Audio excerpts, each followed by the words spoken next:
Good morning, students. I am Devraj Sharma.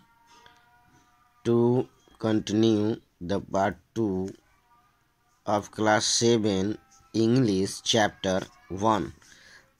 This chapter name is, we have 3 questions. We have discussed few part of this lesson in first part. Now let's start the second part from here.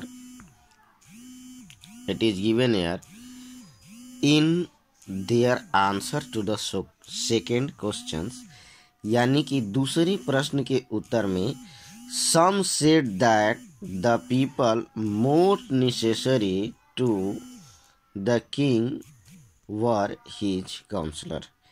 किसी ने कहा कि राजा के लिए जो सबसे जरूरी लोग हैं वो उनके काउंसलर हैं. Counsellor means the member of the council, यानी कि जो उनकी मंत्री परिषद है उसमें जो भी सदस्य हैं उनको काउंसलर कहा जाता है. इनको एक शब्द में हम सलाहकार बोल सकते हैं.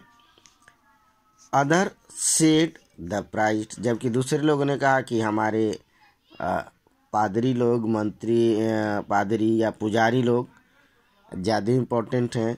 A few other choose the doctor, उसी में से कुछ लोगों ने डॉक्टर को चुना. And yet other said that his soldiers were the most necessary, जबकि कुछ लोगों ने राजा से ये कहा कि उनके जो सैनिक हैं उनके लिए सबसे ज़्यादा ज़रूरी है. To the third question some said, तीसरे प्रश्न के जवाब में कुछ लोगों ने कहा that science, some said science, कुछ लोगों ने विज्ञान को बताया कि विज्ञान के काम राजा के लिए सबसे ज़्यादा महत्वपूर्ण है. अदर चूज फाइटिंग, जबकि दूसरे लोगों ने कहा कि जो फाइटिंग है यानी कि जो युद्ध है वो ज़रूरी है. And yet other religious worship, जबकि दूसरों लोगों ने कहा कि पूजा बहुत ज़रूरी है. As the answer to his questions were so different, जैसे कि उनके प्रश्नों के उत्तर इतने भिन्न थे.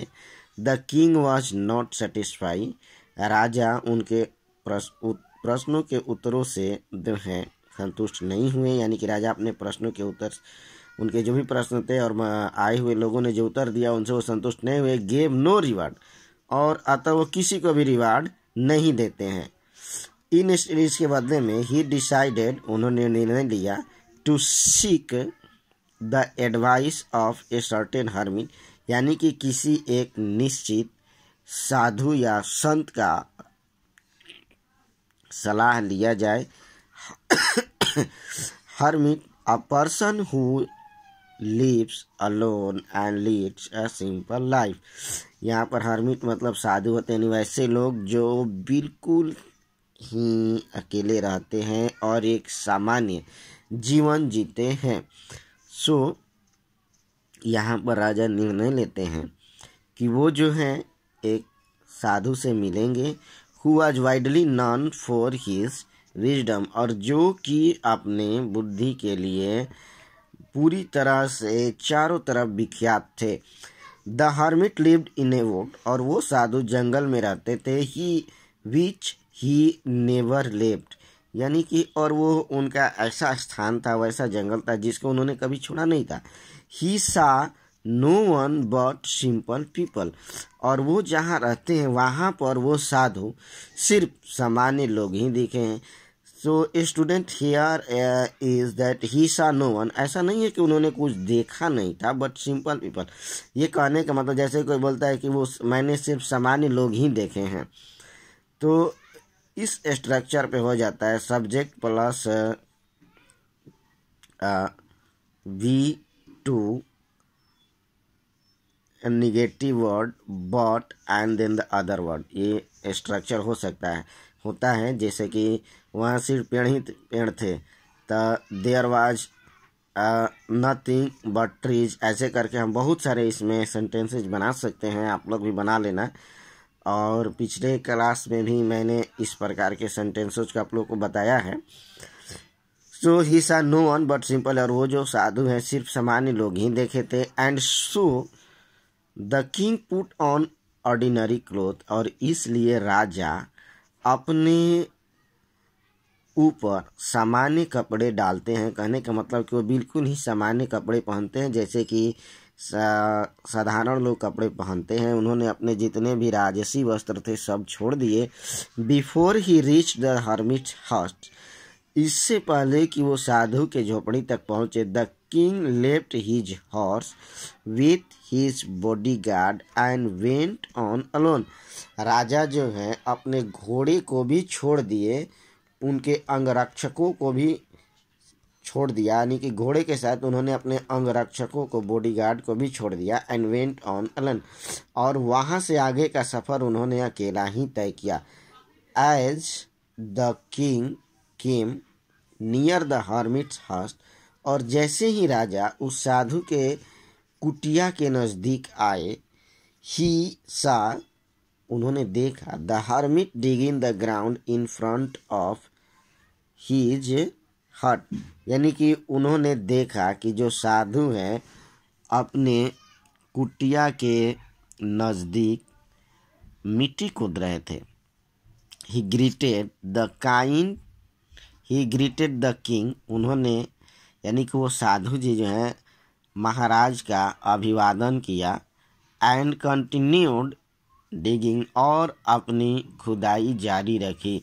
The hermit was old and weak, वो जो साधु थे वृद्ध थे और कमज़ोर थे। एंड एज ही वर्क, और जैसे जैसे वे काम करते गए, ही ब्रीथेड हेवली, उनकी सांस लेने की गति जो है तीव्र होती गई, यानी कि he felt fatigue after working. And as his work get progressed, his body also getting tired, यानी कि जैसे जैसे उनका काम बढ़ता गया उनका शरीर भी वैसे ही थकता गया। The king went up to the hermit and said, then, तब किंग उस साधु के पास जाते हैं। एंड सेड, और उन्होंने कहा, I have come to you wise hermit, कि आए बुद्धिमान साधु, मैं आपके पास आया हूँ, टू आस्क यू, आपसे पूछने के लिए, to ask you to answer 3 questions, कि आप इन 3 प्रश्नों के उत्तर दे।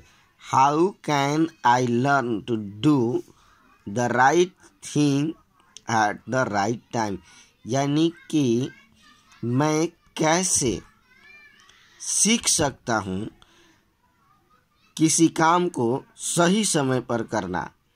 कहने का मतलब है कि राजा बोलते हैं कि मैं किसी भी काम को बिल्कुल सही समय पर करूं, ये कैसे सीख सकता हूं। Who are the people I need most, मुझे किन लोगों की सबसे अधिक ज़रूरत है। हु आर द पीपल, यानी कौन लोगों हैं, आई नीड मोस्ट, जिनकी मुझे सबसे ज़्यादा ज़रूरत है।